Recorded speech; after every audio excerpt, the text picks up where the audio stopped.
subject levado adiante nos países que são that chamados hoje de most enlivens the economias discussions emergentes. of the people in those countries that are described as emerging economies São today. essas economias Because que sofrem it is mais direta these economies imediatamente that suffer more directly and more immediately from the consequences of the crises brought about by a lack of minimum regulation in international markets. Just to give you an example of Brazil. depois de termos conseguido controlar a inflação, After we managed to control inflation in 1994, logo em seguida immediately veio afterwards, a crise provocada pelo México, there was the crisis pela economia internacional. brought about by Mexico or by the international economy in Mexico in December 94.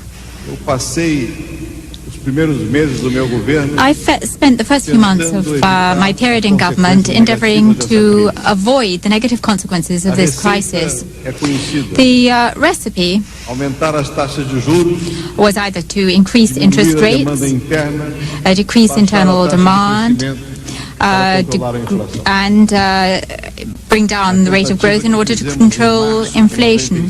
The attempt that we made in March of 1995 in order to implement these recipes was Em such só mês, that in just 1 month we lost 10 billion, de dólares. what, 18 or 20%. But in 1997, then we had the Asian crisis.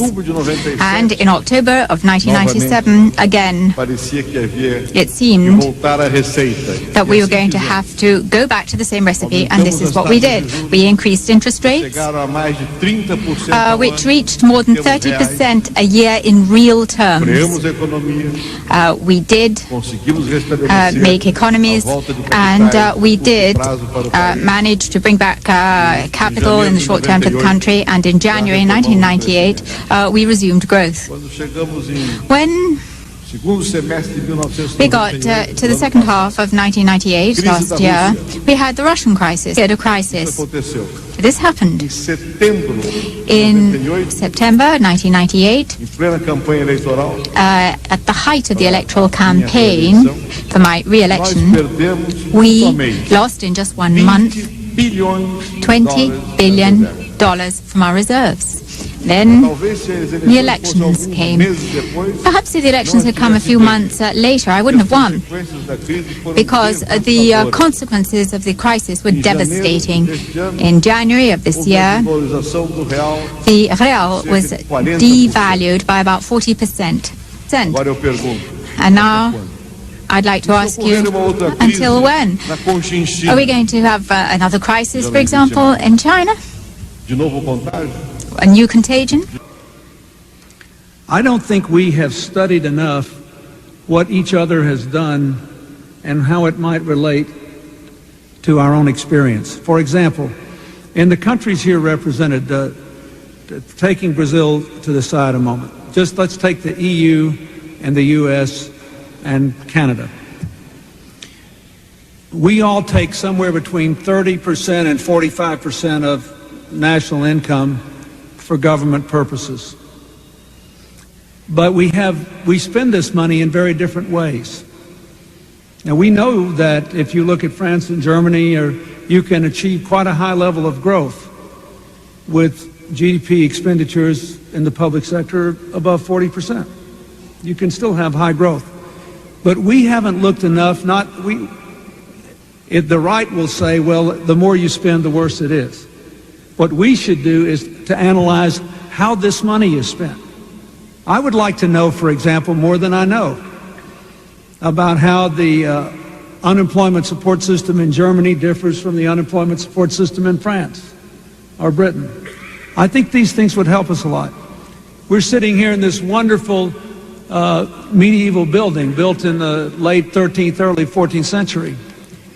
I would like to know why northern Italy has the highest per capita income in Europe, and whether it has anything to do with the combination of creativity and cooperation in business that is rooted in the medieval guilds that flourished in Florence hundreds of years ago and that are replicated now in many of the business practices here. We don't know enough about what is actually going on in our own countries and how it compares with other countries to make the best decisions about what the way forward is. And I think we ought to make sure that when we leave here, we have a strategy of finding that out. Now, let's go to the global issues and the issues represented here by Brazil. Now, the question is, can domestic economies, can Enrique do things that would help this? Chile had a capital control system that worked pretty well to try to regulate radical movements of money in and out of the country. But the only reason it worked well is Chile had a system that was recognized as having integrity and effectiveness, so that people still wanted to put their money there, even if there was some control on how rapidly it could move in and out. The same with Malaysia in the Asian financial crisis. People thought you could make money in Malaysia, so they would put up with the capital controls. Domestic systems matter. Governments have to have good, honest financial systems, because you can't make people put their money in a place they don't want to spend it, and you can't make people keep their money in a place they no longer have confidence in. And governments have to have greater capacity. This is something the so-called old left and the new left ought to agree on. The truth is, in most developing countries, governments are too weak, not too strong.